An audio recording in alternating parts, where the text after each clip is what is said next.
प्रश्न है, एक वृत्त की त्रिज्या 50 सेंटीमीटर है। वृत्त के 50 × 2 सेंटीमीटर लंबी जीवा द्वारा बनाए गए दीर्घ चाप की लंबाई ज्ञात करें।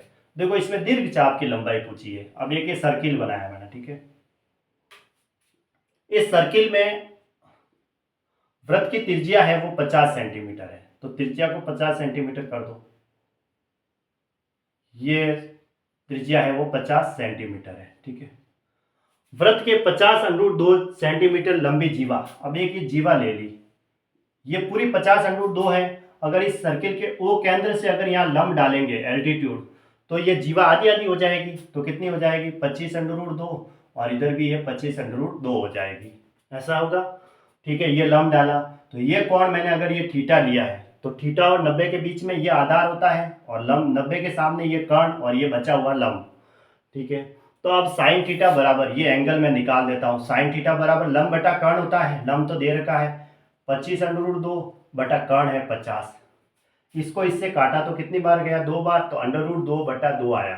√2 बटा, इस 2 को मैं कैसे लिख देता हूँ? √2 गुणा √2, तो √2 से √2 कटा तो 1 बटा √2 आया। तो साइन थीटा बराबर क्या आया? 1 बटा √2। अब 1 बटा √2 साइन के कौन से एंगल में वैल्यू आती है? साइन थीटा बराबर साइन 45 डिग्री की वैल्यू होती है। साइन से कैंसिल हो जाएगा, साइन से साइन, तो थीटा बराबर कितना आया? 45 डिग्री। डायरेक्ट लिख सकते हैं हम। साइन थीटा बराबर साइन इनवर्स 1 बटा √2 होता है। थीटा बराबर 45 डिग्री, मतलब साइन के कौन से एंगल में आती है? 1 बटा √2, थीटा बराबर 45 डिग्री, ऐसे। तो ये थीटा की वैल्यू आ गई। अगर ये थीटा की वैल्यू ये, तो ये भी कितने की होगी? ये भी 45 डिग्री होगी। तो 2, अगर ये भी थीटा ही हुआ, फिर 2 थीटा बराबर कितना हुआ? 45 डिग्री गुणा 2, यानी कि 90 डिग्री। ये पूरा कोण 90 डिग्री का हो गया। हमें तो दीर्घ चाप, इस बार ये वाला चाप पूछा है, ये वाला, ठीक है। वो तो लघु चाप था, अब ये दीर्घ चाप पूछा है, ठीक है। तो दीर्घ चाप के लिए फिर ये वाला कोण हमें लेना पड़ेगा, ये पूरा कोण। ये पूरा कोण कितना होगा? इसको मैं अल्फा नाम दूं, तो अल्फा बराबर 360 डिग्री में से 90 डिग्री माइनस कर दो, तो कितना आया? 270 डिग्री, ऐसे। अब हमें निकालना है अल्फा बराबर चाप बटा त्रिज्या, यानी कि एंगल बराबर क्या होता है? कोण बराबर चाप बटा त्रिज्या होता है। चाप निकालना है अल्फा, ये वाला कोण कितना है? 270 डिग्री। चाप हमें निकालना है बटा त्रिज्या कितनी है? 50। तो L बराबर कितना आया? 270 डिग्री गुणा 50। अब डिग्री को हटा के, हमें तो इसमें आंसर सेंटीमीटर में चाहिए, तो रेडियन में कन्वर्ट कर देते हैं। डिग्री की जगह हमें लिख देना है पाई बटा 180 हटा के गुणा 50। अब इसको थोड़ा सॉल्व कर दो। 0 से 0 कटा, 9 से कटा 3 बार, ये 2 बार, और ये 25 बार। 25 को 3 से गुणा किया 75 पाई है। पाई की जगह 22/7 रखते हैं, यानी कि 3.14 भी रख सकते हैं, 3.14।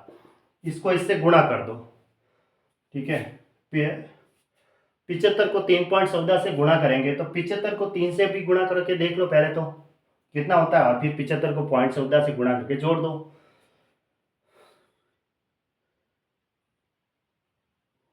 हाथ 21 ने 22, 75 को 3.14 से ही डायरेक्ट गुणा कर दो, या फिर इसको 22/7 से गुणा कर दो, एक ही बात है, ऐसे देखो, ठीक है। कितना आएगा उस हिसाब से देख लो। पीछे तो ये हो जाएंगे 235 पॉइंट, ठीक है। 235 पॉइंट आ रहा है समथिंग, 235.5 सेंटीमीटर, यानी ऑप्शन बी सही है। बस इन दोनों का मल्टीप्लीकेशन कर दो, 75 को 3.14 से, या 22/7 करोगे तो 235 पॉइंट समथिंग आएगा। अब 235 एक में ही दे रखा है ऑप्शन बी में, ठीक है। अगर 3.14 को 22/7 करेंगे, तो 22 से गुणा करके पहले 7 का भाग देंगे, तो 235 पॉइंट समथिंग आएगा, तो ऑप्शन बी सही है।